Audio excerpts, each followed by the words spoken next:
The following program may contain coarse language, violence, nudity, mature subject matter, or scenes which may not be suitable for all viewers. Viewer discretion is advised. All Hit Radio.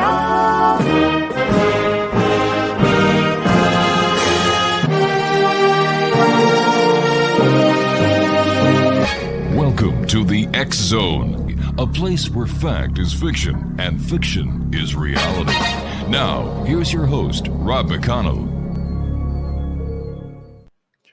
Hey, good evening once again to one and all. This is the X Zone. I'm Rob McConnell, coming to you from our broadcast center and studios in St. Catharines, Ontario, Canada. If you'd like to send me an email, xzoneradiotv.com, on all social media sites, X Zone Radio TV.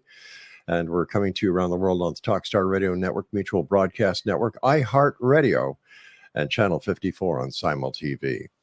My first guest tonight is, he's an experiencer. He supports experiencer. He's an investigator. And his name is Ryan STACEY. He is from the province of Ontario, north of here. And first of all, Ryan, I want to thank you so much for joining us. Thanks for having me. Tell us a little bit about yourself, Ryan. Yeah, so I'm a private investigator. I own and operate a private investigating and private security company in Ontario. But besides that, I've always been fascinated, involved with paranormal. I was a paranormal investigator for, as a hobbyist for a while. Mm-hmm. When I started my company, I kind of was still loosely into that. But then a couple cases that I got, kind of was like more so into missing persons and whatnot. And I had a case where someone believed allegedly that their son was abducted by aliens. And wow. I actually investigated for that because I would just start my business out at that time. Didn't know too much about UFOs or anything at that time, mm-hmm. but I ended up learning that he joined Scientology. So he wasn't abducted by aliens, but it was, just kind of in that realm of mysticism, I suppose. And I ended up joining some groups. And when I was with those Facebook groups or whatever to locate, over time, I eventually got introduced to an organization called MUFON, which is the Mutual UFO Network. So long story short, in 2015, I volunteered for that organization, and then I moved through the ranks. I became a field investigator, chief investigator for Ontario. Then I was the national chief investigator for MUFON Canada, the entire organization. And then I became the national director of field investigator training. So I was responsible for revamping the model, the manual, and teaching everybody mm-hmm. how to investigate UFOs. Along the way after that, I got involved with the experiencer research team with Kathleen Martin.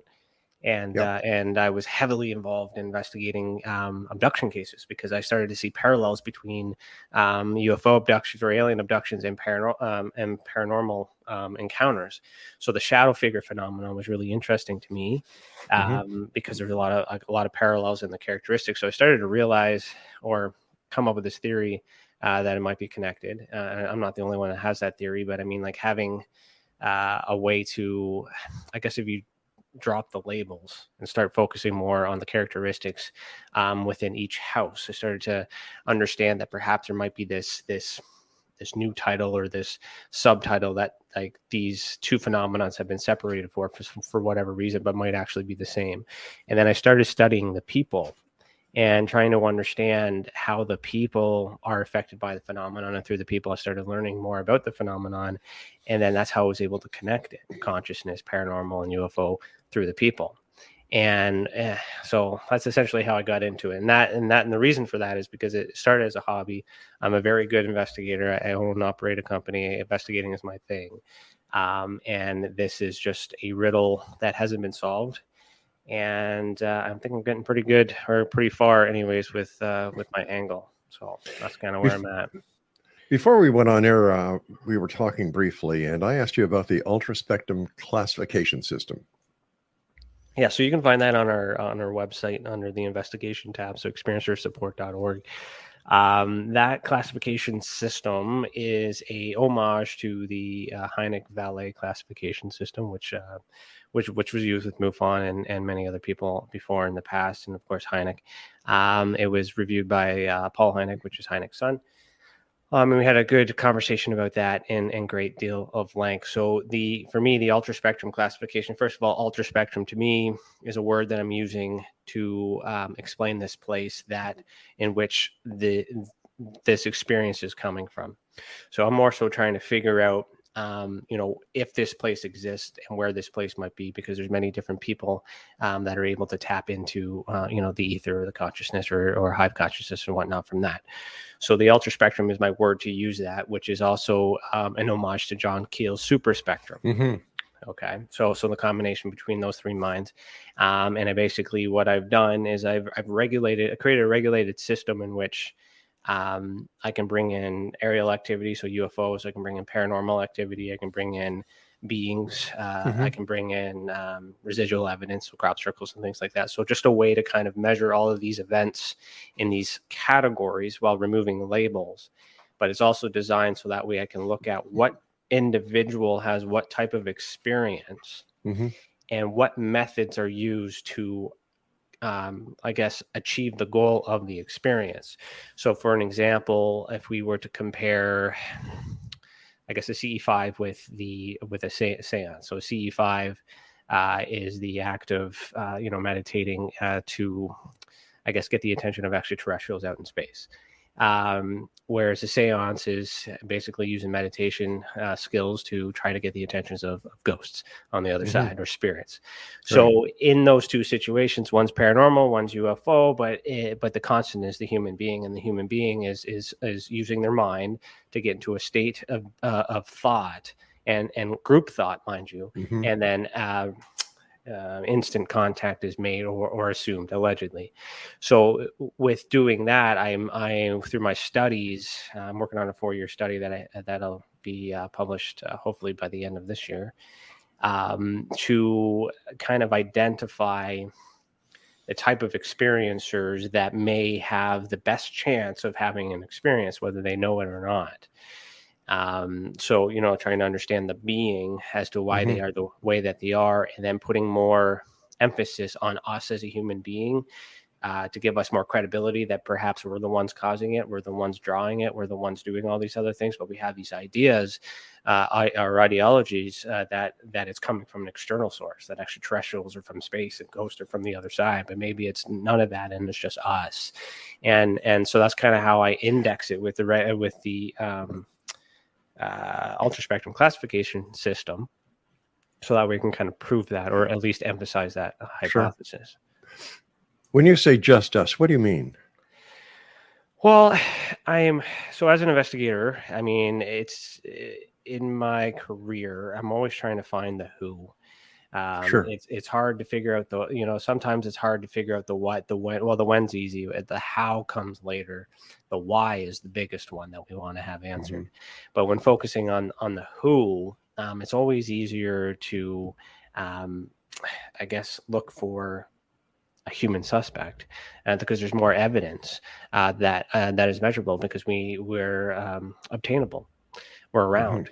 So if we look at so with that philosophy, so kind of where my theory is coming into, where this evidence is kind of grouping up in my samples here, is like, if you were to take a paranormal investigation, if you will, or even a seance, as we talked about before, and they're all thinking this way, and then all of a sudden, like, the candle goes out, or the planchette moves and things like that. So a lot of times everybody thinks that that's the ghost that's doing that. But what if it's a certain type of individuals that share, the same blood type, or the same history, the same something, and they all connected, same belief, whatever, and then that power magnified, and it was actually them that moved it. And if I turn it around in that way and use it, then I'm able to study the people and have the people use these psychic abilities, or the psionics, or these remote viewings, any things like that. There's more evidence to suggest that we're capable of doing it. Now, does that mean we were created this way from the beginning? This, when you get into conspiracies, was this added on through abductions? Like, how is this stuff connected? Because it's all connected. And we're having many different experiences throughout our lives. We call them many different things. We have many different interpretations. But my system, or the way that I'm doing my investigation, is to try to just regulate it or group it into plain categories to try and understand it and then relabel it or re-identify it, because there's too much mud in the waters. And when I do it that way, 9 times out of 10, I end up with a very human, plausible explanation. So the answer may be lying within us instead of somewhere out there. Yeah. So, the saying as above, so below, that saying continues by saying so within and so without. Exactly. So kind of that philosophy. Give us more credit. Maybe we're the super beings, Ryan, stand by. We've got to take our first break. Explanation. Ryan, Stacey's our special. I'm sorry, Stacey Ryan, right? No, Ryan Stacey. Ryan Stacey. I said it right the first time. Yeah, you got it. As our special guest from Ontario, and his website is experienceyoursupport.org, and we'll be right back after the short break. Don't go away. And welcome back, everyone. And the X Zone is sponsored by our good friends at Beautiful Mind Coffee. And for more information on Beautiful Mind Coffee, visit their website at beautifulmindcafe.ca. My guest this hour is Ryan Stacey, and Ryan's website is experienceyoursupport.org. Ryan, how is the UFO scene up here in Canada compared to the United States? Are we seeing an increase in sightings? What's going on? Yeah, it's quite interesting.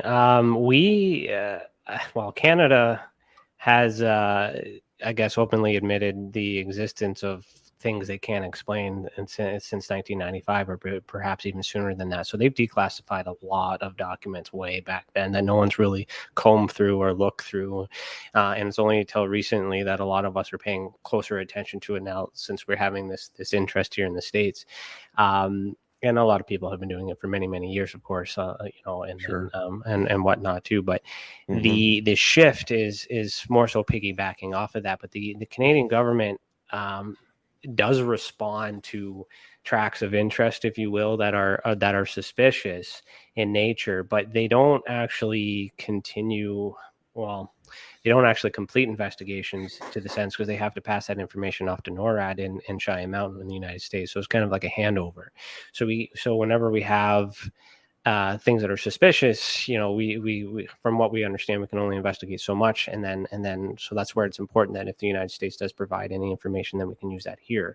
But we are quite open. We just Canada minted another coin not too long ago, the Yukon event. So there's like 5 minted coins. So Canada is quite open. There's a landing pad in Alberta. I mean, like there's so many things that. And Shag Harbor, of course. They just had their event last month too. So there's so many things. So they're open about it as well. It's not just Roswell in the United States. So the approach is different. But in recent articles, there's a journalist by the name of Daniel Otis who does amazing work in getting these Freedom of Information requests, and I've been assisting him for a while now. But he's been on his own, and he's doing pretty good.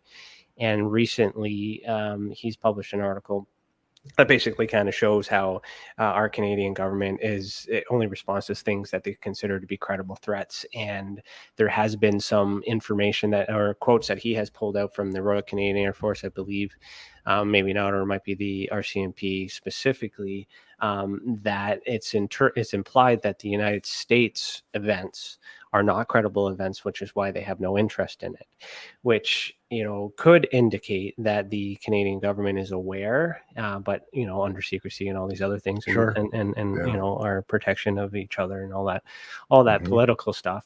They're not gonna, tell the world the secrets. So I kind of get this approach that Canada is aware, but it's not a concern. It's not a threat, because it's Americans' problem, speaking as a Canadian, of course, but I might just be a little biased. Listen, when it comes to the investigation of UFOs that you've done, as your titles in MUFON have told us, in your opinion, are these visitors, are they a threat to the world? I don't think so. I mean, what is a threat? So in my job, I do risk analysis quite a lot. and I have to plan surveillance, I have to plan investigation, got to plan a lot of things in order to get something secret, or get information and prep for court. So there's a lot of work, there's a lot of effort, and there's a lot of things that can go wrong in doing that. So if these extraterrestrials are here to cause any harm, then they're either not here yet, and something is stopping them from taking over, or it's not the intention, because like it should be very easy for them to invade if that was the intention. Whether or not they exist, or it's a hologram, or a psyop, there's many different theories that you can kind of throw out there as an explanation. But the things that I'm learning with the experiencers, for those who have what we call psychogenic activity, so activity of the mind, there's this ability in which they can use their mind to project and manipulate objects, or send thought and do all these other things, or change their, the way they're feeling and whatnot. But at the same time, we have evidence of the technology being used to invade our own minds. So things like that, if extraterrestrials were behind it, it's very easy and plausible for them to hijack us at any time. So that's kind of where I lean towards the evidence of, MK Ultra, or, Project Paperclip, or Matchbook for us here in Canada. But like there, a whole bunch of, experimental programs of studying things that they had knowledge of. And I don't know, for me, with everything I've investigated, it feels more man-made, or human-made, human-controlled. And if extraterrestrials existed, I would expect them to take over, and we wouldn't have any control, because it's us or them. When you're talking about the psychogenic effect, does it differ in the different areas of a paranormal investigation? For example, Bigfoot, lake monsters, ghosts. Yeah, I don't think it differs. I think what I'm trying to convey with my research, and I'll have that, hopefully I'll be able to explain that in my report once I'm done this 4-year report, is that it's, what if it's the activity is happening in the mind, and if it is, what if it's also real? And so the problem that we've always had with the communities, because I spent a lot of time with paranormal and UFO and consciousness and even flat earth people, I spent a lot of time talking to different people for different beliefs and whatnot, to try to understand what their focus is, what their drive is, what they're trying to solve, what they want really. And through that, this I guess the nuts and bolts community doesn't want to dabble into the paranormal consciousness stuff, because it can't be proven, or it can be, unless you can know how to build a case. So as an investigator, I know how to stack evidence, I know how to build a case, I know how to get the answers needed to prove this point. And so while I'm building these cases and trying to understand these people and the psychogenics, I started thinking that maybe that group of people that are like, I took a photo and nothing was on it, like that phenomenon, right? Maybe that happened in their mind. And if it happened in their mind, they saw it, they believe it to be real in this third dimension, but they go to take out a phone and take it, and it's not there. And the explanation is that they saw it in their mind, but they don't know anything about consciousness. They don't know anything about paranormal, because they don't believe in it, and they don't realize that it's connected or part of it. So when I try to educate that on a whole, try to bring these communities together to get that true reading of what may be going on, to identify that it's possible that this stuff is happening in another place. Now, when I follow that method and using my Ultraspectrum Classification System, and I compare the methods that are used to make contact or have this experience, even with the UFO phenomenon, I have people drawing or taking photos of very similar items. And when you look at the items, you see these orbs that look, the same color, same shape, same pattern. But then if you look at the people, there's a variance. Some of them were meditating before they saw that. Some of them were sleeping when they saw that. Some of them were driving and they were awake and they took a photo of them. So you get various different methods. So to suggest that whatever this particular phenomenon is could coexist between interdimensions, but some people are maybe seeing them in their mind, not realizing it. But then it gets reinforced when I get that one material evidence on this side. And then it'll get reinforced when I get a government document. That's why I'm also pushing on disclosure too, because then I stack the evidence. You have different types. You have analogical, you have hearsay, then you have, so analogical is drawings, then you have hearsay, which is your testimonial evidence, and then you have one picture. Just need one picture that matches all these drawings, and all these drawings all of a sudden become relevant. Why do you think that the U.S. government hasn't followed through on their claims of disclosure? Well, I couldn't say they haven't yet, because there's a report that's due. So, they are doing what they said they would do in response to the security threat that was, or the breach of information, which is essentially what happened. Someone stole private information and made it public and created an issue. So the United States government is now doing damage control to prevent that and any other activity. So now the real, I guess the real opinion will come after we get this report to kind of see what they don't know. But from what I understand, all the big things that everyone thinks knows, like the Tic Tac, that's been debunked by a lot of us civilians on the side and on the outside. I saw that Tic Tac video when I was with MUFON before it even became famous, and I said it was a drone right then and there. Exactly, yeah. And I knew that, and I had the data to prove that, but MUFON wanted to market it. That's a story for another time. But but I'm vindicated now, knowing that at least there is some data that suggests that's what they've concluded. Now, do you trust the media? Are they lying? Like, there's a whole bunch of different things that could affect the mind. But if you look at the facts, and you trust the facts, you trust the process, then I also do the research myself, so it's in line with my own measurements. And so with them debunking all that, or at least identifying all that, and remove the woo, so there's some deflation in these in that realm. But UFOs don't mean aliens. This is unidentified exactly. Or UAP. It is possible. We do know that there's secret budgets. We do know there's secret technology, and we do know that we have enemies, and we don't want our enemies to know what we have. So all this secrecy and all this cover up, it's normal. It makes sense. And what I appreciate about all this is that they're not floating around. We're not being attacked. We're not doing all these other things. So if the government's not telling us anything, then either A, it doesn't exist, or B, it does exist, and it's not. We don't need to worry about it because it's not affecting us, or it may not be affecting us. But the problem is that there's abductions going on, and there's beings being observed, and there's ghosts and all this other stuff. So if they say, a lot will go into this, if they say UFOs exist, then that means it's possible that ghost, Bigfoot, and all these other things exist, which may be something completely different and separate. And even if they don't say anything exists, I believe that this UFO side is machine, man-made, and government, which is not associated with this paranormal and ET phenomenon, which is something separate going on, which is why I think it's happening in this other place. So am I to understand that in your opinion, based on your research, that ETs do exist? Well, the image or the idea exists, at least in the mind. I see. And where that information is coming from, is yet to be determined, because we don't know where our minds go when we dream. We don't even know if the dream might even be the real world. It's just there's a lot of things that we don't understand in that consciousness right yet. And I think that if any of this stuff were to exist, it would exist in that realm. And if it's in that realm, what is it? Well, that's a whole other. That's for the experts. I'm just trying to find the who and the where. Sure.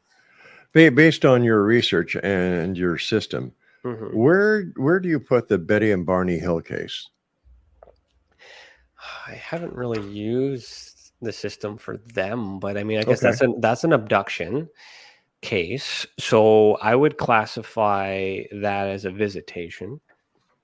I would say on my scale, you get a choice of uninvited or invited. So I believe that would be uninvited. Okay. Because they didn't want that to happen. Meaning they didn't meditate, they didn't ask for it, it just happened. And I guess if you were to look into the memories and the mapping of the and seeing in the mind, then that would be psychogenic, whether it be of the mind. So that'd be and then if there's beings observed, so those are all categories that I have. And then there's aerial activity, and I have this one special category which I call the paranormal hat trick, which would include at least three of those. So some sort of psychic ability, visitation, craft, beings observed, all of it, and then so. I don't have experience or data for Betty and Barney Hill because I can't get their testimony. But I mean, that's how I would categorize it. And I mean, there's a lot. Yeah. I understand. Good job there. Thanks. Stand by, Ryan. You and I have to take our next break. Exonation, our guest this hour is Ryan STACEY. He is in this great province that I live in as well, Ontario. His website is experiencersupport.org. And Ryan and I will be back on the other side of this break, so don't go away. And welcome back, everyone. Ryan STACEY is our special guest. His website is experiencersupport.org. What was it like the first time you did one of your investigations into a UFO sighting as a member of MUFON up here in Canada? Yeah, it was interesting. So my first case was what they would have considered a closed case or a cold case because it was historic, I guess, and based on their, I'll say, primitive knowledge of investigations, because I'm coming in as a licensed investigator. They didn't see any leads or didn't know what leads to find in order to open this case up. So my instructions essentially were to just look at it, provide an opinion, and then close it as is, because there's no way you could get data from 1976 or whatever. So first case, knowing a thing or two, I decided to, dig into it. I was able to locate the original witness, found the witness, all this other stuff, got a whole bunch of information. I was able to go to the camps, actually Conestoga campground, near Arthur or the Wellington County. So it's here in Ontario. And I met with the campground guy there and all that other stuff. And I ended up filming a whole bunch of stuff besides that. That's beside the point. But I ended up learning that there was abduction going on. There was a landing that had happened. There was paranormal activity and psychogenic activity all in this campground, multiple witnesses, all these other things. So that was my first report that I sent to MUFON as my sample. And that went right to MUFON headquarters. It got published in the MUFON journal, and then I got promoted and all these other things and yada, yada, yada. So my, I guess my first, case was, it was interesting. But I guess my skill set kind of showed, so they were kind of happy about that. But then the problems that started happening is I started solving things or getting very close to high probabilities. And I'm a believer. I believe in this phenomenon. I'm not like a full skeptic, but I mean, I got to find the truth. I got to find the answers. Sure. I get pretty damn close. And so it was getting quite challenging because everything that they had woo on, I was able to, explain. And that's why I'm very biased when I say that I'm almost confident that these machines that we're fighting over in the United States and waiting for are just government problems, not extraterrestrial. It sounds like this park at Conestoga Park in the Wellington County, it sounded like our very own Skinwalker Ranch. Well, it could be if you were to look at it that way, because it had all the things, multiple sightings, multiple history, wow. Check all those boxes and things like that. A lot of people want to go back and do it. They had these crooked trees, which were kind of interesting, but that could have been just the way that the sun was and the way that they grew. Like there's lots of explanations you can provide for anything, but do you have proof? It's theory on top of theory on top of that, and then you get belief, and then what do you do, right? But the facts in that particular case, there were multiple people who have come and gone in that campground over the years that's seen in weird things that can't be explained. And is it the place, or is it the people? Is it the family? And that's how I'm looking at it. I'm not looking out, I'm looking in. I'm like, what's wrong with you? You were the witness. I want to talk to you. Where did you grow up? What did you do? When did you first do your first psychic reading? Like, tell me about your life. And I see these patterns. And that's when I really started to, I think I picked onto this before I made the classification system, because when I get these experiencer cases, they come from different parts of their life. Sometimes it's the most significant. It might be after years you finally decide to say something because they trust the product or whatever they want to do, or it's the one thing that's concerning them, however they find it. And then once we're locked in and we're like, okay, explain all your other experiences, paranormal, and what you have it, and go through Right. it, debunk as much as we can, and then we're left with a couple things that are unknown because the descriptions and the drawings look, not normal, so they have to be in this category until we can find something to compare it to.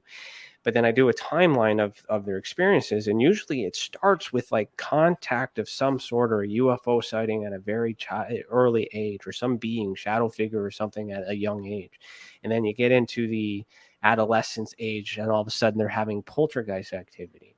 And then you get into their early adult age, and all of a sudden they're paranormal investigators. And then you get into the end of their life, and their psychic readings and their Reiki healers and all these other things.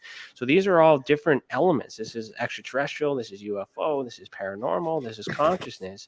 But the experiencer registers it all as separate entities, separate things altogether, but doesn't really realize that perhaps contact was made back then, and then this Reiki healer that you are, or tarot card reader, or medium or psychic that you are today, that's evolution. So it's quite possible and that's why I'm banking on the on that theory that we're the beings, we're the aliens. It sounds very plausible. Mm-hmm. As a trained investigator, not only in your professional life, but with MUFON. Mm-hmm. What is your take on these paranormal TV shows? Oh boy. Oh boy. Never mind, this is radio, so okay.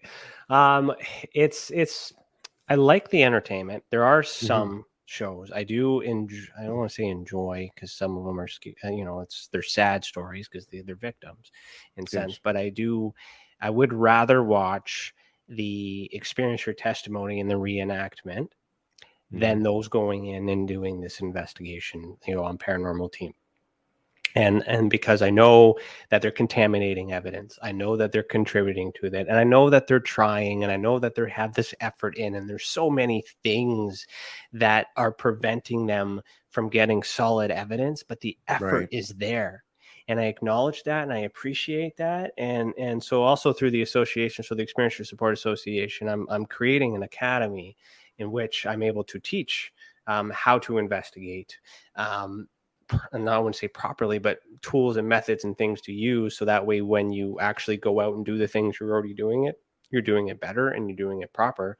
Because I think the reason why we don't have any answers today is because a lot of us are amateur investigators, and we have the intent, we have the money, we have the passion, but we don't have the knowledge. So if I'm able to show these people just a little bit, or give them a couple clues or little hints, or fix this all up, here's a little warning, and then you go and do the same thing, then the evidence in theory should be better. And so that's the challenge I have, is because the intent is there. You want to entertain. Like, there's so many ways for that to go wrong, and it makes it puts a stain in the sense, but it's also important because there's a lot of people that try. But the thing is too, is I think these paranormal groups, if they have a medium and they go in there and they hear a voice, how do you know they didn't hear the other friend down the room thinking something? And that's exactly right. So a lot of these paranormal groups are thinking outward, not inward. And I'm trying to create awareness of that thought. And maybe the place isn't haunted. It's just if it's haunted everywhere your team goes, maybe your team has psychic abilities, and you guys are reaching, are expanding off of each other. Stand by, Ryan. You and I have to take our final break. And Exonation, our guest this hour is Ryan STACEY. His website is experiencersupport.org. And I like the way that this young man thinks. We'll be back on the other side. Don't go away. Ryan STACEY is my guest. His website is experiencersupport.org. First of all, Ryan, thanks so much for joining us. It's been a great pleasure having you here on the show. Yeah, thanks for inviting me. Quick question for you. Are you familiar with the Roswell case? I'm familiar with what's been reported and what's been going on all over the place. I dived into it on an investigative point of view, but I know enough. All right, let me ask you something as a fully licensed and trained investigator, okay? You've got the Army Intelligence Base Intelligence Officer, Jesse Marcel, goes out to the debris field, picks up debris. At this time, is that debris evidence of something that happened? Yeah, it's an event that would be, depending on what you're trying to measure, that would be evidence of something happening there, of course. right? Yeah. This is something that not very many people question. Mm-hmm. Instead of going right back to the base with this evidence that he's collected, he drives home, wakes up his wife and his son, and lets his son play with this evidence. Mm-hmm. Now, in my opinion, as soon as that happened, this case is over because the chain of custody of the evidence has been broken. 110%. And that makes you question whether or not that was evidence of anything significant. Exactly. Right? And yet, if it was foreign or if it was like extraterrestrial and had nuclear, or radioactivity, then you bring it home to your kid, that's bad parenting. Yep. But, I'm looking at it from the point of here we have a captain who's a military intelligence officer of the base. He broke protocol. And as I see it, as soon as that happened, that case is over. It's kiboshed because if this is evidence, it's tainted. And the assessment at the time wasn't of perhaps any significance, or if you're going to take it and steal it and hold on to it, like, you don't give it to your kid, and things like that. I mean, it's a good point. In all fairness, he did return it to the base after his son played with it. Yeah, contaminated. I just find that so unbelievable that nobody focuses in on that what I consider to be significant point. Yeah, I mean, Roswell, New Mexico is a place where there is a base underground, and there's lots of reasons for things to go to happen there. I mean, then you also, I don't know, like with Roswell, that could be extraterrestrial. It could not be. Circumstantial evidence around that, you have German flying saucer technology that existed. So if they got a hold of one of those, reverse engineered it. Exactly. Here in Canada, we have the Avro. There's only 2 of those made. And after 2 of those were made, the patent was given to the United States. So that technology could still exist. There's theories out there that crash may have been the Avro testing, and there were actual bodies that were recovered, human beings. But like, who knows? Because if it was a test and it's Cold War, all these other things, these things need to still be under wraps. Yeah. You said something very important before. It was relating to the need to know. Do we as citizens really need to know everything that government is doing? And there are times when I believe that the UFO community is doing more to harm national security by pursuing some of their leads instead of just saying, okay, like maybe we should just back off and leave it alone. Yeah, there's lack of trust in our governments, which rightfully so, and many other circumstances that would accumulate to that thought. But I mean, that's what I was trying to say. Like, if it's not out here attacking us, then it's contained. So, like, I sleep good at night knowing that someone knows it exists and they're not telling us. We don't need to know. We want to know because we're worried. We just don't want it to be a threat. We don't want to be afraid of it. And that's how I view this phenomenon quite a lot, because when you have visitations, that's break and enter. That's against the law. It is. When you have when you're taken on board a craft, that's abduction. That's also against the law. So there's a lot of criminal activity that takes place, and if it's human beings behind it, then they go to jail. But or I'm dead. But like we haven't got there yet. But there's a lot of normal stuff to it. We're curious. We don't know our origin story. We don't know where we came from. Many different faiths, many different religions that kind of index on the whole being from somewhere else. But extraterrestrial just means extra land. For all we know, it could be another place here on Earth that we don't know about, the center of the Earth. It could be, outside, like on the other side of Antarctica. Who knows?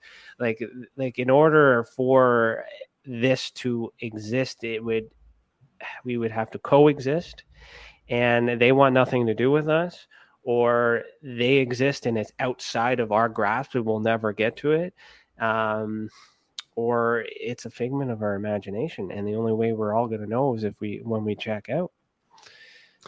As well as when people like you take it very seriously and are willing to take the time and the effort into doing research that provides a series of data points that could be used not only by yourself, but other members of the research community. Yeah, I appreciate that. And I take it seriously because it affects the people. There's PTSD, there's Yeah. anxiety, there's depression, there's a lot of, and that's where my security background comes in. Like I do have to do a lot of de-escalation and triage and provide supports and resources, which is what the Experiencer Support Association is, which is my website, experiencersupport.org. Where not only after investigations I get that information, but I need to also take care of that experiencer and pass them off to, a pseudoscience or a pseudotherapy, like Reiki Right. or hypnotherapist or yoga, spa, whatever you want to do, because we want to cater to the experiencer because they're a victim of something. I may not believe that as extraterrestrial, but I can identify the markers of all the stress, all these stress markers. But they're still victims. Victims of something, victims of crime, victims of sexual abuse, victims of physical abuse as well. And if it's extraterrestrial, if it's aliens, if it's a mask to, sometimes it's a mask to ignore the possibility that was a family member that caused harm. So there's so many human explanations for this, and instead of trying to debunk it, instead of Right. trying to solve it, I'm trying to understand it, so that way I can cater to the being, and as long as the person is no longer living in fear and is no longer afraid and is able to trust some of these things. We may not be able to trust our government 100%, but if you can trust them that they're keeping the aliens away from us, there's a little bit of trust, or these ghosts and things like that. And then if we change that thought, more people are happy, more people are thinking positive, vibration raised, all that stuff that everybody talks about. And this is how, because you got to take care of the people. You're not gonna change the world if you don't take care of the people. Ryan, that time has come when I must say so long for tonight. I do want to thank you ever so much for coming. I love what you're doing, and please keep in touch. Yeah, reach out anytime you want me to come back. You've got a deal, partner. Take care of yourself and be safe out there, buddy. You too. Thank you. My pleasure. Exonation, our guest this hour, Ryan STACEY, his website, experiencersupport.org. I'll be back at the top of the hour as we talk with Chris Grizzly. We're going to be talking about, guess what, gang? Bigfoot. This is the X-Zone. I am Rob McConnell. I'll see you all in approximately 13 minutes from now, so don't go away.